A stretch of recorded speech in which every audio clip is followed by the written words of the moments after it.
What we are seeing right now in Ukraine is an explosion, even more tremendous of an explosion, of the Russia collusion narrative than we have seen to this point. Because Vladimir Putin, despite the fact that Donald Trump was supposed to be in cahoots with him for years, if you listen to the mainstream media, the CNNs, the MSNBCs, the Washington Post, the New York Times, the Blue Check Brigade members obsessively on Twitter who were a part of the resistance, they believe that Donald Trump and Vladimir Putin were in cahoots, were colluding for 5 years or more.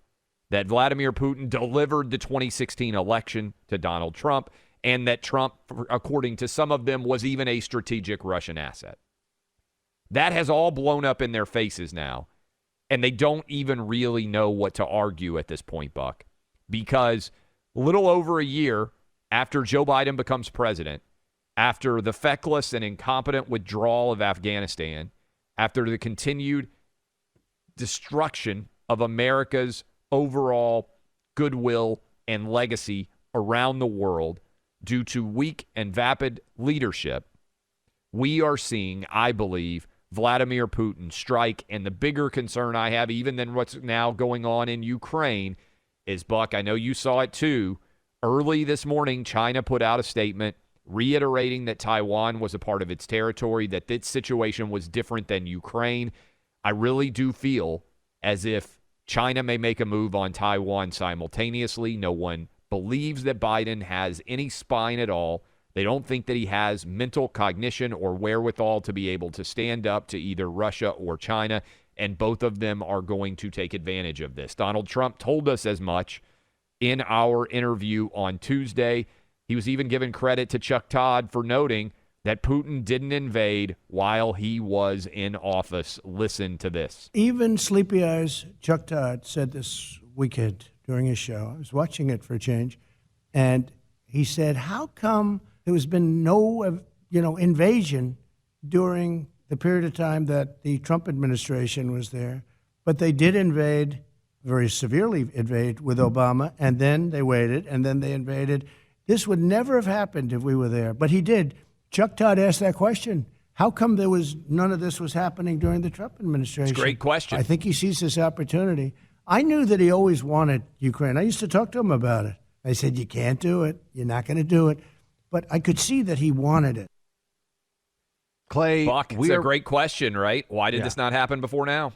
And just so everyone understands what's going on right now, this is the Russian blitzkrieg that we have been talking about as a possibility for weeks. This is a three-pronged simultaneous assault using sea, land, and air assets from one of the most capable and fearsome military machines in the world today. Really, the only militaries that could go toe-to-toe with Russia are our own and the Chinese.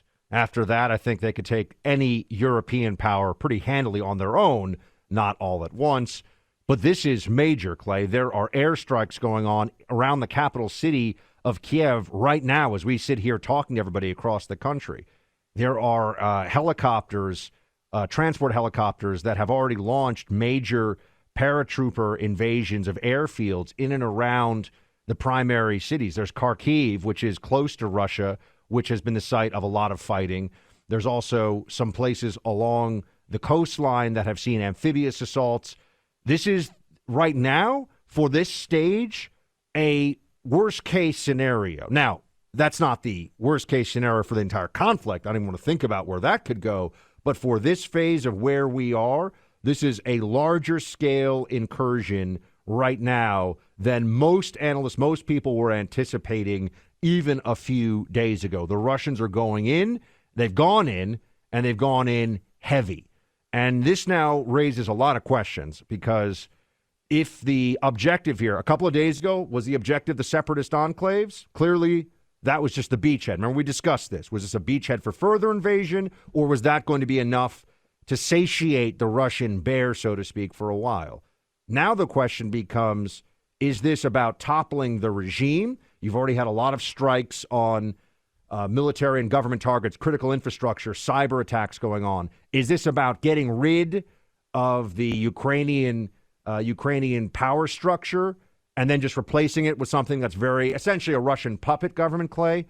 Or is this the Russian Federation flags are going to be hanging from every government building? It's just a matter of weeks or months before that occurs, which would mean you're talking now about full-scale occupation, the insurgency that the Ukrainians would be waging against Russian troops, which, remember, insurgencies are very bloody and vicious. So is the Russian military.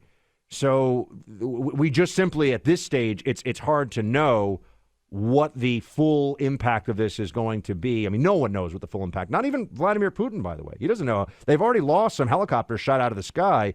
You know, this could be a dynamic, fluid battle space situation that changes before we could even see it coming. And that's what I worry about. Miscalculation, overreach, an incident that makes this go far beyond what we're hoping it could be limited to now, which is a toppling of the regime in Ukraine.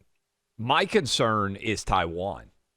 And we started talking about this early on. We've got jets that are now being scrambled and penetrating the airspace of Taiwan, according to reports. Fox News, Taiwan scrambled its Air Force Thursday as 9 Chinese aircraft have entered the island's air defense zone, the Taiwan Ministry of Defense announced.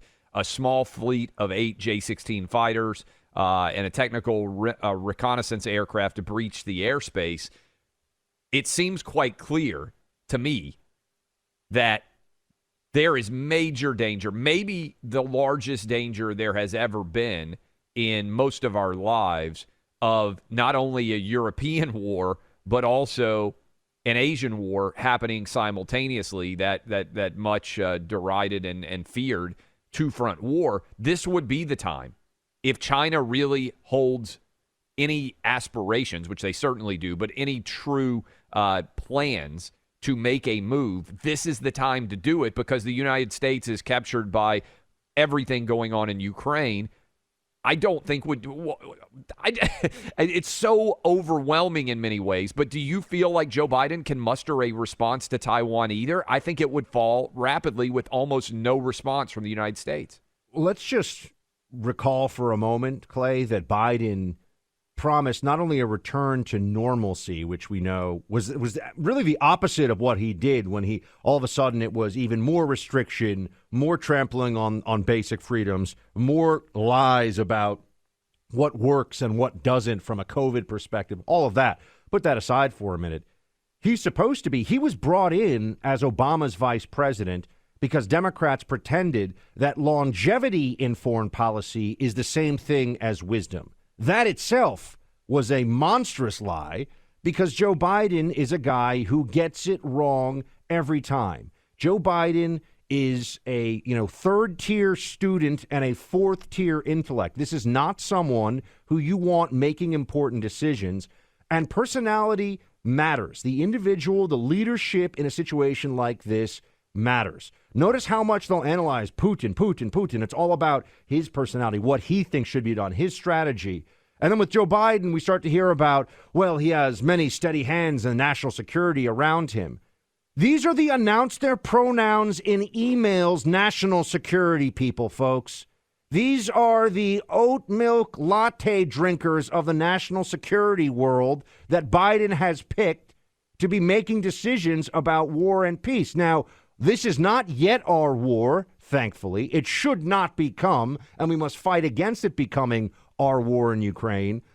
But Clay, with these individuals in charge, and with the possibility of a rapid escalation beyond what we've already seen in Ukraine, there's always the unknown that can come up in a situation like this, which is why leadership matters. How do they handle that?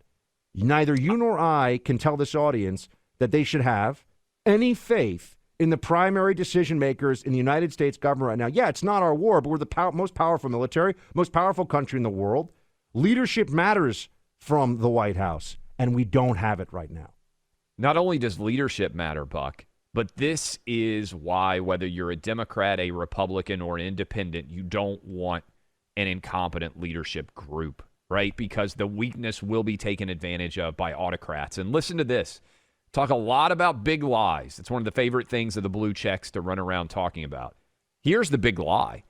Joe Biden saying he'll stand up to Vladimir Putin This was an ad from his presidential campaign in 2019. Listen to this. Putin knows if I am president of the United States, his days of tyranny and trying to intimidate the United States and those in Eastern Europe are over. I'm going to stand up to him. He's a bully, just like the president. And I know he doesn't want me to be president, but to tell you what, when I'm president, things are going to change.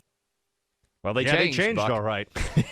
yeah, that's for sure, Clay. I mean, look, we're gonna be very calculating and calm, folks, as we continue to look at this issue, and we're gonna always try to separate out what's happening in Ukraine from the political debate that's happening in this country, because this is not our war. It is obviously a very important news story, the biggest news story in the world right now. It's very troubling. There are serious implications from it, but we're not going to do the hyperbole thing. We're not going to blame everything on some Democrat or blame everything on the narrative the media has created. That all said, this is a reminder of what many of us were warning about, Clay, from the beginning, which is that it's not just that we disagree with the things that Joe Biden said he wanted to implement. It was that elevating this guy to the role of commander-in-chief at this stage of his life, with the track record he had specifically on security issues, with the judgment, the temperament that he had, was reckless. And I worry now we may still pay a much higher price for it than we realize. We're certainly going to be paying a higher price at the pump and for everything that everyone listening to this right now is going to purchase over the next 3 to 6 to maybe 12 months. That's a reality right now. A major issue in the background of all this is whether or not this is something that could create, let's just say, a problem of greater U.S. involvement. I mean, here's one example, Clay. There's a lot of refugees, and right now we're not really seeing a lot of the devastation. We're starting to see the beginnings of civilian casualties, and the horrors of war will become more apparent, unfortunately, tragically. But that will change the psychology around this in many places. People will start to think we cannot allow this. You'll hear a louder drumbeat for U.S. involvement. And one area of this where I get concerned is you see there's a large refugee flow that's beginning, or what could be a large refugee flow beginning in Ukraine in the northwest corner going into Poland. And, this could become a thing where we need to set up a safety corridor, and it'll be, NATO allies. Now, I'm not saying this is going to happen, but I'm just trying to point out how mission creep when you add the humanitarian impulse to do something that's going to get very loud from the media apparatus, a lot of people in this country, to the possibility of what seems like a more minor escalation from the U.S. and NATO side of things. Oh, we're just going to provide humanitarian relief. Oh, we're going to get close to the border. We're going to provide a safe corridor. You see how I think the American people are aware of this. There could be not just miscalculation on Putin's side that could bring other actors into this, but on our side, too, given the people who are making the decisions, we could have bleed over into a conflict that we do not want to take part in. I think that's what a lot of people are very concerned with right now, understandably so. Not only that, Buck, and we probably need to talk about this coming up in the next hour, how long is this process going to play itself out? We have seen before, for instance, what Russia tried to take over Afghanistan. It was a disaster. The insurgency, and the same thing on some level happened with us, but it was even worse with Russia. The insurgency in Afghanistan refused to allow itself to be conquered. How long and how aggressively and how violently are the Ukrainian people going to fight to defend their country? And what exactly is the goal of Vladimir Putin? We still don't know. Is he going to come in and just try to put in a new shadow Russian government in Ukraine that is basically in cahoots with Russia? Or is this a situation where he's trying to effectively take over Ukraine and make it truly a part of Russia? And to a larger context, how violent is the resistance? Buck, you mentioned earlier in this hour Russia losing some helicopters. And I was reading from Marco Rubio, who, by the way, has done a really great job of keeping everyone informed based on what he is seeing. And Marco Rubio, just about an hour and a half ago, tweeted out a overall analysis of what was taking place. And he says Russia's invasion This was about 2 hours ago. Russia's invasion has already taken longer and been costlier than Putin expected. Almost certain his military and intel leaders knew this ahead of time, but no one dared tell him his expectations were unrealistic. So how does this play out as we work forward, Buck, in terms of that Ukrainian resistance? Because at some point, theoretically, Russia would say this is not worth it, or it's costing too much to us to try to subdue this region. When would that start to rise up as well? These are big questions in terms of how long this process plays out. Putin's not going to be watching the polls, that's for sure. So there's a different, right? There's a different level of what he can put his country through because, right now I saw this. I wanted to verify it, but there's a claim that's going around on Russian state TV that, you cannot have gatherings outside because of COVID restrictions. I don't know if that, it's tough to see what's real and what's not these days in the fog of war, but that would make sense. They're clearly not going to allow protests against this inside of Russia, not without the Russian authorities cracking down on them. But beyond that, Putin is one of the richest people in the world. So ever needs to remember that. This is a guy whose wealth stretches into the tens of billions of dollars. Nobody really knows because obviously he's got cash stashed in places and in ways that you can never really be aware of. And when you're Putin also, you could always just go to one of your oligarch friends, be like, I think I need another $5 billion, thanks. And it will happen unless you want to find yourself in some terrifying Russian dungeon somewhere. So he's a very rich guy personally. You're not going to get him easily financially. You're not going to get the tier around him. You can prevent them from traveling. That's one thing. But to your point, Clay, traveling and going and, buying everything in Bergdorf Goodman here in New York City. This is what Russian oligarchs do. What's the temperature? What does the temperature have to be politically for this to no longer be worth it for Vladimir Putin? That's a question. Just even a few weeks ago, people were saying, oh, diplomacy, we feel good about it. Yeah, now there's airstrikes. Now they're dropping bombs on the capital city of Ukraine, and you're seeing, unfortunately, why air superiority is such a major military advantage in the 21st century battlefield. It has been for as long as we've had planes, but particularly now. So, this is going to be something we have to evaluate very closely. And how long and how hard will the Ukrainian people fight against this? No one really knows that right now. Seems like they're fighting pretty hard for the first 24 hours of the conflict. But if it's just against the regime, we'll analyze this in the next hour. What does this look like? There's the U.S. political angle of this in diplomacy, and then there's the battle on the ground. What does it look like? There's also the question that continues to loom out there, and this is always the fear. How much more aggressive is Putin going to be about other lands? Is there the possibility that his goals for reclaiming the homeland of Russia, we now know certainly include Ukraine, included Crimea, included parts of other formerly Russian regions? Where else might he look from here? Is he done? Is this the end of his expansionist nature? That's a monster question that we have to grapple with as well.